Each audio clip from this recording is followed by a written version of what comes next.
Good morning. You're back on the Tinnitus channel with Mandie. You're probably wondering, I promised to show you my Widex Zen 440 Minds, and I will in just a couple of more videos. And I also promised to talk to you about the difference between that one set of hearing aids and these, which my hearing almost doubled when I came home. But I want to talk to you about that, and I want to talk to you about the treatment. But I wanted to stop to talk about two things. And if you're a newbie, you really need to hear some of these things. As I said in my last video, if you're a Christian and this happens to you, you really kind of find it easy to believe the devil or whatever negative thoughts that if you hadn't gone to that Metallica concert, dude, if you hadn't gone clubbing, getting drunk and plastered the night before your wedding when you know you're a Christian, oh man, the devil will take anything in your life. I mean, it won't matter if you were good, bad, or in between. All he cares about really is turning you against God for the rest of your life. And the number one way he does this, and guys, please listen, this happened to me. Let me just briefly tell you my story. As I realized that I was the only one that I knew that had tinnitus really, other than the people on my tinnitus board. Hey, let's give a shout out to Daily Strength.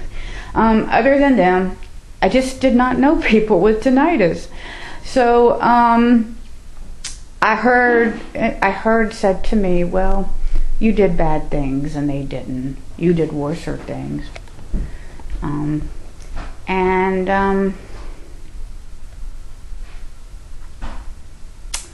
So anyway, to make a long story short, I had a crisis of faith.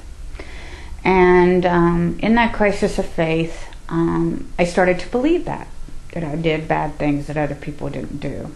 And so I got very depressed. Now, depression's very common for a newbie anyway, because you wake up every morning hoping it'll stop. You'll even order a prayer cloth from TBN and put it under your pillow and, say a few scriptures out loud. Thou woman, be thou healed of thine infirmities, or cross yourself with olive oil every night and plop down on your pillow with the cloth under there. When you wake up with tinnitus, you feel betrayed all over again. Some people, when they go to church, they return to church, and then a miracle still doesn't happen. They feel just plummeting in their faith. And this happened to me. It got to where I could just barely sit through church. I could barely read my Bible, and I could barely pray or think anymore. And my depression increased significantly. So, going back to the pacing feet, I paced aimlessly. Just walked aimlessly, And I felt abandoned and lonely. And I could tell you, it was sort of like sitting at this dining room table all alone and eating all alone every night. Even if there were other people there, I just didn't feel them. And even though I had lunches with my friends, I just didn't sense them with me. I was always distracted by the high-pitched ringing. And I really couldn't think of anything else, tragically. And I just want to share this with you before I go into my equipment and the treatment itself, because I walked in total desolation for 2 years. 2 years. And I really wondered if God just didn't get up and leave me.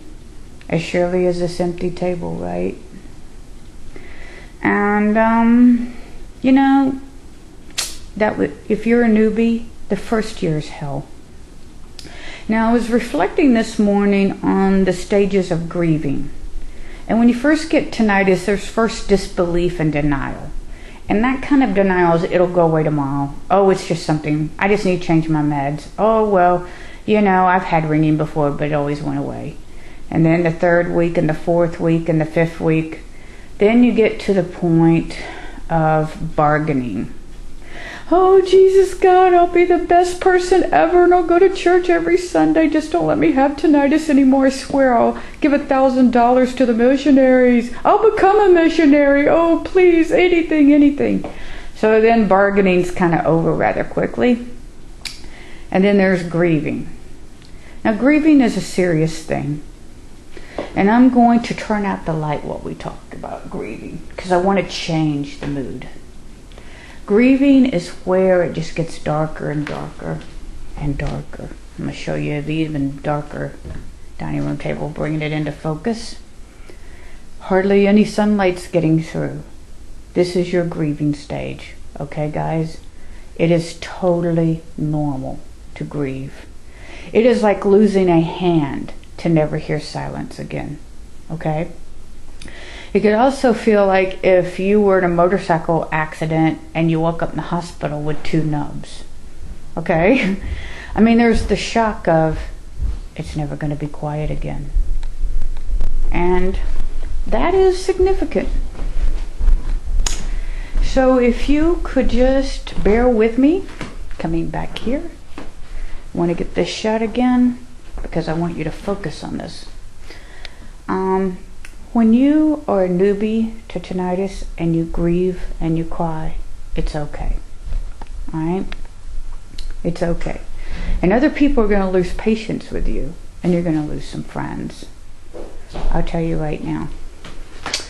I'm going to walk you back here and show you my darkest moment. Let's see how much light we could obscure in this room. I spent so much time here, guys. Yeah. No light. No light, no light, no light. Just dark in that chair sitting there. And the pitch blackness. Unable to sleep. Plummeting into more depression. It is totally, totally normal the first year. And you really have to work through it. Denying it, having your friends giving you little warm fuzzies and cute note cards and taking you out to lunch, you know, it's fine. It's not to say that that's useless or of no worth. But one of the things that you realize in this trial is that eventually you're sitting alone in that armchair and you truly, truly do feel abandoned.